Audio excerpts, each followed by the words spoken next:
Prepare yourselves for something real marvelous. What's going on, everyone? I'm Jaren, and today we are discussing what I normally don't do for a video. We are talking about my top 10 favorite movies of 2022. Now, I normally just kind of get the posters together and slap them together with a slideshow with a little bit of music, and the whole copyright thing just really doesn't feel like something I want to challenge on YouTube, so we're going to do it this way. I know we just recently had the Golden Globes of 2023, and just right around the corner, I think it might be March or late February, we are looking at the Oscars. And considering that I haven't had the chance to fully catch up with everything on my list, we're going to go with the list that I got. First of all, honorable mentions. And in no particular order, our honorable mentions include Scream 2022, or aka Scream 5. We also got X slash Pearl. I'm going to lump those two together because Mia Goth's performance is great. We got The Unbearable Weight of Massive Talent, as well as The Black Phone, Nope by Jordan Peele. We also have the 2022 Prey, which is the prequel to Predator. Really enjoyed that one. Barbarian. Uh, Orphan First Kill. That one was a surprise honorable mention to me. Smile. Black Panther Wakanda Forever. 13 Lives. That one was a really good one. I can't believe I waited pretty long enough in the year to watch that one. Guillermo del Toro's Pinocchio. I highly recommend to see that one if you haven't. And not my favorite war movie, but definitely would have landed a big spot if we expanded this beyond 20. All Quiet on the Western Front. Now, to keep in mind, my personal top 10 is my favorite. It may not be on yours, but it is on mine. So, kicking off with number 10 is Bodies, Bodies, Bodies. I know a lot of my favorite YouTubers have definitely put this at the very bottom of their list. Not many people took away from it, but I did, and it's only because I really took away with that the fact that I grew up around a lot of these type of people, just a lot of the slang and the way that they talk, and it was really interesting to see more of a Friday the 13th type edge to it, which I was very and thoroughly enjoying. And like the whole like Gen Z slash millennial type vibe, I could definitely relate to it. It's very estranged, but yeah, I liked it for what it was. Number 9 is going to be The Whale. I actually didn't think that it was going to land on my top 10, considering the fact that the two young characters in this movie, Ty Simpkins and Sadie Sink, they are very much a challenge. And I could definitely see a lot of people watching this movie and completely yelling at their screens for this one. But Brendan Fraser's performance really won me over. Uh, Definitely one of the performances that actually just tore my heart apart and really, really kind of pretty set me on a more life affirming path. Number 8 is going to be Terrifier 2. Actually, one of the more rare horror movies to actually crack the top 10. I am a horror fan, but not a lot of it is perfect. And to me, the success story about Terrifier 2, a sequel nonetheless, an indie horror film that goes completely all out, treats itself like the Zack Snyder of horror films, has definitely impressed the hell out of me. It does have issues, especially with its storytelling, and it gave I get a lot more introductions and questions than it did answers. But you can only hope that they're gonna make a part 3. But in comparison to the first movie, it's very ambitious and very over the top, and I dug it. It was definitely one horror film that definitely got a lot of reactions, especially in my theater for it. But I loved it. Number 7 is going to be Elvis. Yes, Austin Butler's performance as Elvis was top tier. I loved it. And telling it through the perspective of the villain, which was played by Tom Hanks, I thought it was an interesting angle because we always have more of a cliche structure that we're following when we're doing some kind of biopic in a much more flashy tone. I do have to say the thing that turned me off was the modern music, but again, the performances. I mean, 2.5 hours. I know that might have seemed a little bit long, but I wouldn't have minded if they dug more into his story and more into his history a lot more. I could have watched 2 more hours of this actually. And number six is going to be The Northman. This revenge tale done by Robert Eggers, who has come out with movies like The Witch and The Lighthouse, has really dug into his more epic and large scale roots. Just really looking at a revenge story, kind of in reminiscence of something like Shakespeare or even The Lion King to a lot of people.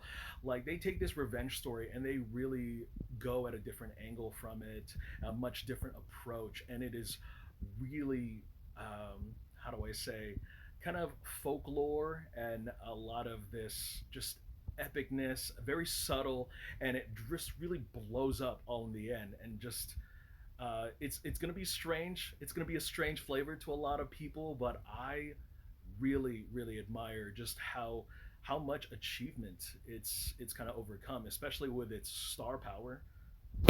Number five is going to be The Batman. Now, I was very upset when they canceled Ben Affleck's original project, and I was like, oh man, like as good as Christopher Nolan's movies are with the Batman trilogy, I was really rooting and looking forward to Ben Affleck's vision. And unfortunately, that just didn't work out. And I was a little bit upset, but also curious that they casted Robert Pattinson, and the way that Matt Reeves was able to just drop that first trailer and give the vibe of something very dark and something I've been kind of curious and wanting to see from a Batman movie. It's finally come to screen. Like I grew up watching the animated films or even the animated show, and a lot of them always had dark scenes or a dark atmosphere to it, but never fully explored because it's a superhero film, or that's just what he is, and he is my favorite superhero character. And having to put Robert Patterson, yes, Robert Pattinson in the role of the Batman has definitely piqued a curiosity that there is a dark world out there. And you know what? Going forward, I look forward to seeing what they're able to embody, especially what they did with the Joker.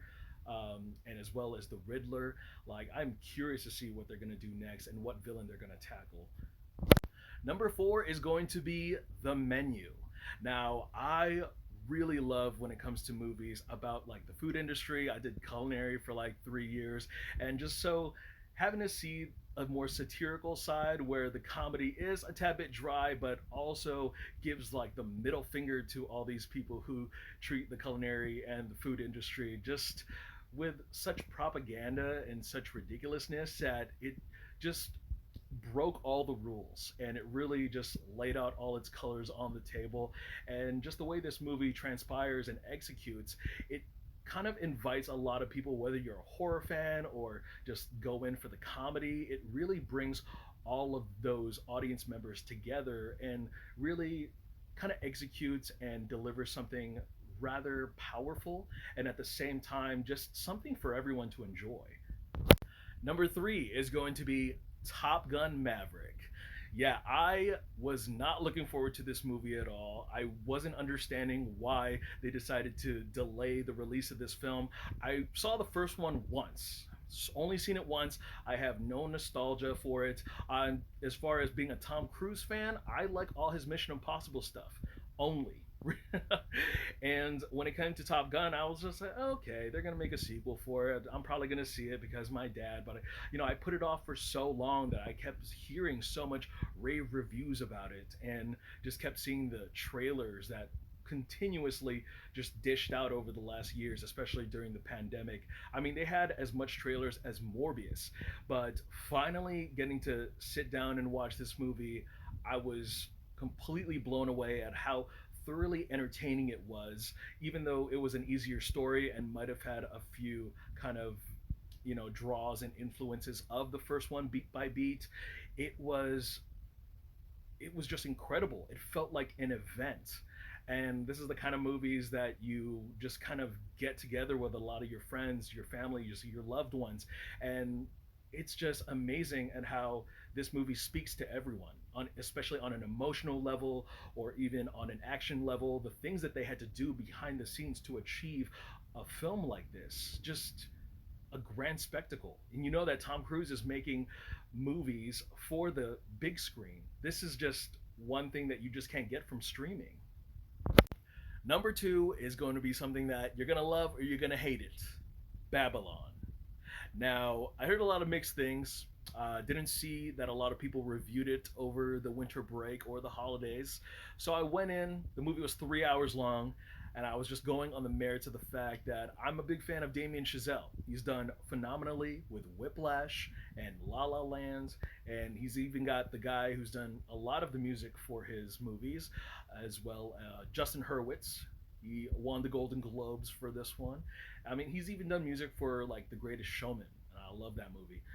And going into this, didn't know what to expect other than the fact that it was movies about making movies. So I was always a big fan of that, but I got something like a little bit of Great Gatsby and like the Wolf of Wall Street vibes, and it was just craziness, epicness, just wow.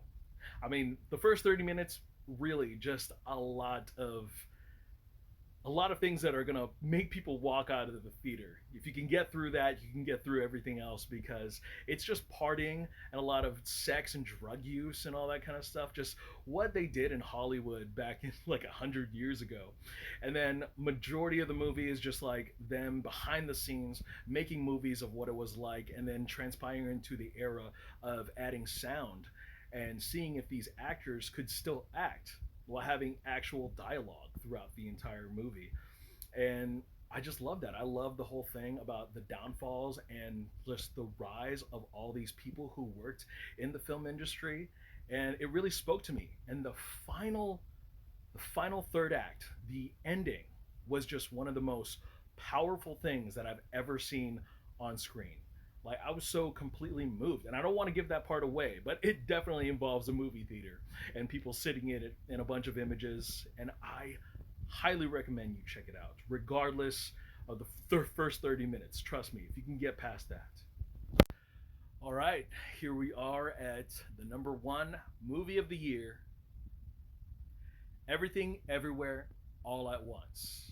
I absolutely love this movie. This movie was one of the earlier films that came out in the year, and I was just completely blown away by it. That I've seen it multiple, multiple times. The emotional scenes, the emotional beats still get me. I'm still impressed and wowed by the acting, the action, the visual and practical, and just special effects all around. Just everything in this movie just was an achievement. And I couldn't believe, especially with watching some of the behind the scenes stuff of how they got made, how they really pushed themselves, especially the kid from the Goonies slash Indiana Jones Temple of Doom. Like he came back to acting, and it's like he never really left. Michelle Yeoh, seen her in a bunch of movies, and never have I thought she could speak through a role. Stephanie Tsu, who definitely has been snubbed for a lot of Oscars, especially her supporting role. She was great as the daughter. You really feel for her. Jamie Lee Curtis, freaking hilarious. We can forget the fact that she was in Halloween Ends. She was such a Karen in this, and she really like played in with the rest of the family. And going through the director's other films and filmography of the past. Like, I really enjoyed Swiss Army Man, but this movie was a whole other level. And I just couldn't just. I take something away from it every single viewing, and it is so beautiful. This is kind of the reason why we go to the movies. And a lot of people, I've heard a lot of mixed reviews from this movie, especially with a lot of my coworkers who took away something different than what I did, or they didn't understand it. And I just thought, wow, this is such a universal thing. And I thought it was crazy to feel like I could cry my eyeballs out until it hurts really.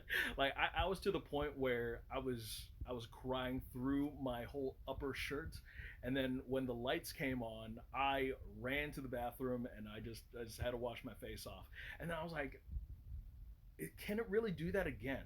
Is the question. So I took my girlfriend to watch it. She cried. I still cried at the same shit. Just ah. And I know I just might like go on and on about movies that make me cry. Those are movies that make me move. These are movies that inspire me, and that means so much.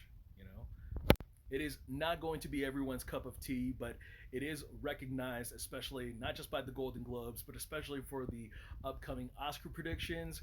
You can tell Everything All at Once is absolutely one of the best movies of 2022. All right, guys, that is my top 10 favorite movies of 2022. I know it was a rough video. I didn't have this outlined or scripted, so I just kind of wanted to go with kind of everything that I was feeling about those top 10 movies. Just lay it all out there, just as it goes. But, anyways, yeah, those are my top 10 picks. I know that there were movies that I didn't get to watch that probably would have landed, but I know that I'll probably make time for it eventually. I'm still very, very busy. But yeah, you'll get those reviews when I do come across from them. Movies like She Said, Violent Night, Marcel the Shell with Shoes. What else am I missing?